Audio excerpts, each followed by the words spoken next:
What's going on, YouTube?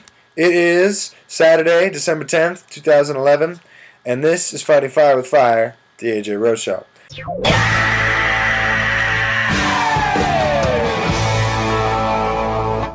Now today, after more NBA trades and stuff, we could talk about all that, but me and my co-host, Calvin Banks, we're going to talk about Week 13 in the NFL and what happened. And we're going to preview Week 14, even though last Thursday night, Week 14 already started. Now, Calvin, I don't know if you heard this, but Big Ben Roethlisberger got a high ankle sprain in the middle of this game against the Browns.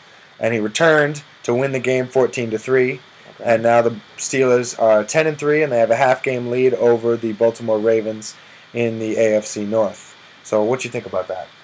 Well, in all honesty, Big Ben is very injury resilient. I honestly believe that an ankle sprain shouldn't impact him too much. And at the same time, he has a strong supporting cast, which will basically carry over, kind of nullify the fact that his ankle is sprained. Now, if you are the Pittsburgh Steelers, what's the most important thing for you? Is it that Big Ben is healthy and everybody's ready for the playoffs, or do you try to go pedal to the metal to try and get the number one seed in the NFC? I mean the AFC, knowing that that's within reach if you run the table. Well, you kind of want to put the pedal to the metal, especially in the AFC, because this year the AFC has been such a strong conference.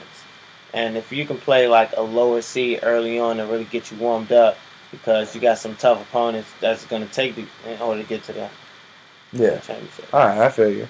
Now, the other results from Week 13, the significant ones, that the Giants lost their fourth game in a row, but they were this close to upsetting the Green Bay Packers and giving them the first loss of the season. They ended up losing 38-35 because the Giants were down 8. They scored a touchdown and a 2-point conversion, but they left too much time for Aaron Rodgers.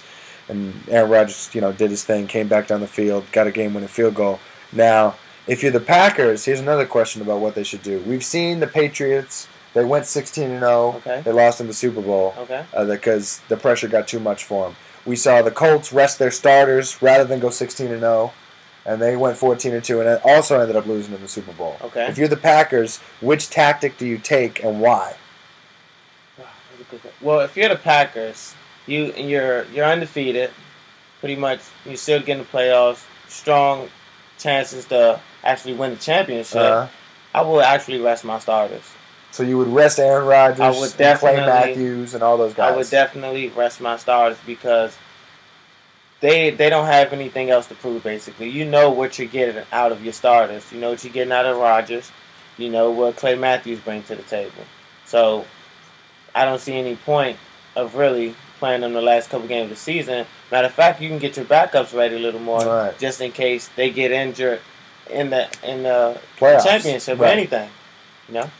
And the last thing we're going to talk about NFL-wise is we got to talk about some of these playoff teams that have gotten injuries that have put not only their playoff lives in jeopardy, but just the chance of them going anywhere. You got the Chicago Bears, Jay Cutler's out, Matt Forte's out. That's huge. You got the Houston Texans, Matt Schaub is out, Andre Johnson's out, and they got, T.J. Yates as their backup quarterback, and the Bears got Caleb Haney as their backup. Well, so don't count out T.J. Yates just yet. Last week he had a pretty good game. But would you actually expect the Texans to, because they're probably going to win the division. They are 9-3 right now, so unless the Tennessee Titans run the table, the Texans are probably going to get a home playoff game. Do you think they can win that home playoff game with T.J. Yates as their quarterback? Well, if T.J. Yates is able to manage the game, he has enough weapons to pull out a win. All right. And then what about the Bears? Let's say Jay Cutler and Matt Forte decide to come back for their playoff game. The Bears sneak into the playoffs as like a 6th seed. Sorry, that's my phone. They sneak into the playoffs as a 6th seed, and then they play a team like the 49ers, or no, not the 49ers. They'll be the 2 seed. They play a division winner in round 1, and could they surprise some people in the playoffs if they come back healthy?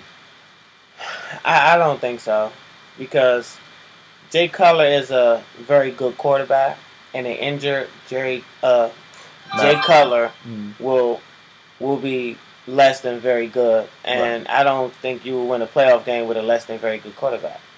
Well, This has been my first co-hosted session with Fighting Fire with Fire, the AJ Rose Show, with Calvin Banks. I want to thank Calvin for being on the show.